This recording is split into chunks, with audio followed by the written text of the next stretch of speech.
मामला ये था कि करीबन 4 महीने पहले मेरे ऊपर प्राणघात हमला हुआ था, सीसवाली अंता विधानसभा में। मैं वहाँ से 2 बार भाजपा से दावेदार रहा हूँ, अंता विधानसभा से।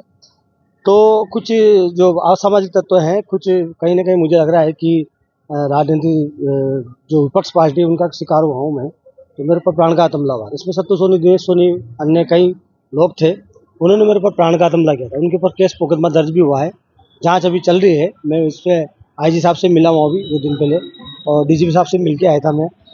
इस संदर्भ में उनके खिलाफ जाँच जो चल रही है, तो परसों के दिन मेरे पास फ़ोन आया सत्तू सोनी और लोकेश सोनी का। तो उन्होंने मुझसे फ़ोन कर धमकाया मुझे और फ़ोन कर मुझसे कहा कि आप अपना केस वापस ले लीजिए, नहीं तो तुम्हारे को हम जान से मार देंगे, जिंदा गाड़ देंगे, टुकड़े-टुकड़े कर देंगे।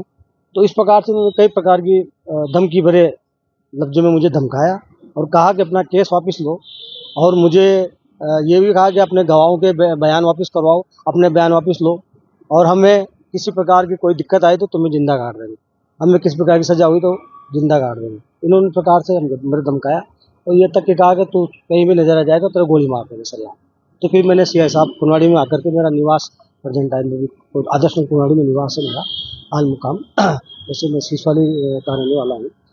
तो उन्होंने फिर मेरे को धमका कर मैंने तुरंत सीआई साहब से मैंने संपर्क साधा और मुकदमा दर्ज कराया मैंने कल के दिन। और सीआई साहब से मैंने निवेदन किया, मैंने कहा साहब मुझे इस प्रकार से धमकाया जा रहा है। तो सीआई साहब ने उनको बुला भी लिया, उनको बिठाया 2-3 घंटे।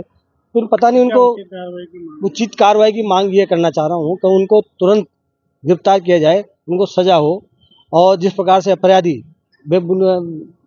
अपनी ताकत से अपनी नाजायज़ उस प्रकार से धमका रहे हैं फरियादी को, तो ये तो सरेआम अन्याय है। नाम बताएं आपका? मैं भाजपा नेता विष्णु गौतम।